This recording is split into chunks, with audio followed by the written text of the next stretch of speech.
خدا یسوع مسیح میں آپ سب کی سلامتی ہو۔ میرے عزیزو، آج میں آپ کے ساتھ روح القدس کے نزول کے بارے میں خدا کا کلام شیئر کروں گی۔ آپ میرے ساتھ رسولوں کے اعمال اس کے پہلے باب کی 4 آیت دیکھ سکتے ہیں۔ اور ان سے مل کر ان کو حکم دیا کہ یروشلم سے باہر نہ جاؤ، بلکہ باپ کے اس وعدہ کے پورا ہونے کے منتظر رہو جس کا ذکر تم مجھ سے سن چکے ہو۔ اور یہ ذکر خدا یسوع مسیح نے یوحنا کی انجیل میں بار بار کیا۔ آپ میرے ساتھ یوحنا 14 اس کی 16 آیت دیکھ سکتے ہیں۔ اور میں باپ سے درخواست کروں گا تو وہ تمہیں دوسرا مددگار بخشے گا کہ ابا تک تمہارے ساتھ رہے۔ اسی طرح 25 آیت میں، لیکن جب مددگار یعنی روح القدس جسے باپ میرے نام سے بھیجے گا، وہی تمہیں یاد دلائے گا اور جو کچھ میں نے تم سے کہا ہے وہ سب تمہیں یاد دلائے گا۔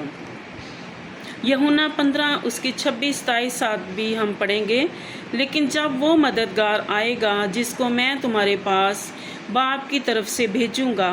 یعنی روح حق جو باپ سے صادر ہوتا ہے، تو وہ میری گواہی دے گا اور تم بھی میرے گواہ ہو کیونکہ شروع سے میرے ساتھ ہو۔ اسی کی ہم 7 آیت بھی پڑھیں گے۔ لیکن میں تم سے سچ کہتا ہوں کہ میرا جانا تمہارے لیے فائدہ مند ہے، کیونکہ اگر میں نہ جاؤں تو وہ مددگار تمہارے پاس نہ آئے گا، لیکن اگر جاؤں گا تو اسے تمہارے پاس بھیج دوں گا۔ یوحنا 16 کی 13 آیت میں، لیکن جب وہ یعنی روح حق آئے گا تو تم کو تمام سچائی کی راہ دکھائے گا، اس لیے کہ وہ اپنی طرف سے نہ کہے گا، لیکن جو کچھ وہ کہے گا اور تمہیں آئندہ کی خبریں دے گا۔ اسی طرح میرے عزیزو، پہلے باب کی 8 آیت میں ہم پڑھتے ہیں اعمال کے کہ لیکن جب روح القدس تم پر نازل ہوگا تو تم قوت پاؤ گے اور یروشلم اور تمام یہودیہ اور سامریہ میں بلکہ زمین کی انتہا تک میرے گواہ ہوں گے۔ تو میرے عزیزو، خداوند یسوع مسیح کے شاگرد اور چند عورتیں خداوند یسوع مسیح کے کہنے کے مطابق یروشلم میں ٹھہرے رہے اور دعا اور روزے میں وہ ٹھہرے رہے اور روح القدس کا انتظار کرتے رہے۔ تو اسی طرح اگر ہم رسولوں کے اعمال اس کے دوسرے باب کی پہلی آیت میں ہم پڑھیں، پہلی آیت سے لے کر 4 آیت تک، تو لکھا ہے کہ جب عید پینتی کوسٹ کا دن آیا تو وہ سب ایک جگہ جمع تھے کہ یکایک آسمان سے ایسی آواز آئی جیسے زور کی آندھی کا سناٹا ہوتا ہے، اور اس سے سارا گھر جہاں وہ بیٹھے تھے گونج گیا، اور انہیں آگ کے شعلہ کی سی پھٹتی ہوئی زبانیں دکھائی دیں اور ان میں سے ہر ایک پر آ ٹھہری، اور وہ سب روح القدس سے بھر گئے اور غیر زبانیں بولنے لگے، اور جس طرح روح نے انہیں بولنے کی طاقت بخشی۔ تو میرے عزیزو، یہ عید پینتی کوسٹ کا دن 50واں دن تھا، یسوع مسیح کے جی اٹھنے کے بعد کا دن۔ اور جب یہاں سب شاگرد اور چند عورتیں دعا میں ٹھہری تھیں تو ایسا ہوا کہ خداوند نے اپنے اس کلام کو، اپنے وعدہ کو پورا کیا، اور روح القدس آگ کے شعلہ کی پھٹتی ہوئی زبانوں میں ان پر نازل ہوا۔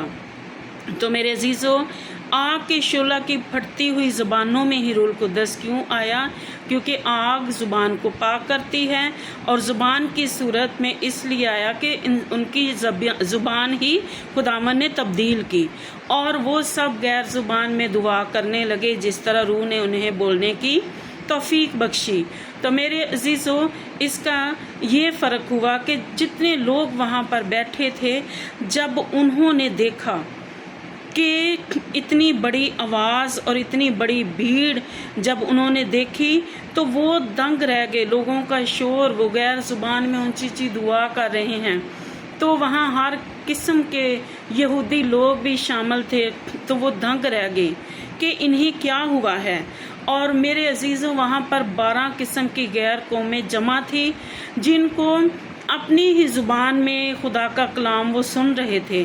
اور میرے عزیزوں، جب خداوند کا روح نازل ہوتا ہے تو بہت بڑی تبدیلی آتی ہے، جیسے یہاں پر بہت بڑی تبدیلی آئی۔ وہ سب گلیلی لوگ تھے، لیکن جب روح ان کے اندر آ گیا تو وہاں جتنے بھی غیر قوم کے لوگ تھے انہی کی زبان میں خداوند نے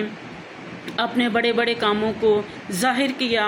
اور ان سب لوگوں نے اپنی زبان میں خدا کا کلام سننا شروع کر دیا، اور وہ لوگ اتنے حیران ہو گئے۔ کچھ لوگوں نے تو جلس کے مارے یہ کہنا شروع کر دیا کہ یہ تازہ مے کے نشہ میں ہے۔ لیکن میرے عزیزو، جب روح القدس انسان کی زندگی میں آتا ہے تو سارا خوف دور ہو جاتا ہے، اور پطرس نے دلیری کی روح سے بھر کر ان کو بولا کہ ابھی تو پہر دن ہی چڑھا ہے، ہم مے کے نشہ میں نہیں ہیں، بلکہ یہ وہی کلام پورا ہو رہا ہے جو خدا نے یوئیل نبی کی زبانی کہا تھا کہ خداوند فرماتا ہے کہ آخری دنوں میں ایسا ہوگا کہ میں اپنے روح میں سے ہر بشر پر ڈالوں گا، اور تمہارے بیٹے اور تمہاری بیٹیاں نبوت کریں گے، اور تمہارے جوان رویا اور تمہارے بڈھے خواب دیکھیں گے، بلکہ میں اپنے بندوں اور اپنی بندیوں پر بھی ان دنوں میں اپنے روح میں سے ڈالوں گا اور وہ نبوت کریں گی۔ تو میرے عزیزو، خداوند نے یہ کلام اپنے لوگوں کی زندگیوں میں پورا کیا، اور جب خداوند کا روح انسان کی زندگی میں آ جاتا ہے تو انسان کے اندر مختلف تبدیلیاں آتی ہیں۔ آپ دیکھ سکتے ہیں، نمبر 1، جب روح کو انہوں نے حاصل کیا تو ان کے اندر ایک مافوق الفطرت قوت آ گئی، وہ معمولی سے غیر معمولی لوگ بن گئے، اور ان کی روحانی سمجھ میں اضافہ ہو گیا، اور ایمانداروں پر خداوند نے اپنے آسمانی مکاشفات ظاہر کر دیے، اور وہ کلام کی گہری باتوں کو انہوں نے سمجھنا شروع کر دیا، اور روح القدس حاصل کرنے کے بعد ان پر خداوند کے راز کی باتیں بھی آشکارا ہونی شروع ہو گئی، جس طرح دانیل 2:19 میں بھی خداوند نے نبوکد نظر کا خواب دانیل پر آشکارا کر دیا، ظاہر کر دیا، کیونکہ دانیل بھی جو ہے وہ روح القدس سے بھرا ہوا تھا، اور اس پر بھی خداوند نے گہری اور پوشیدہ باتیں ظاہر کر دی۔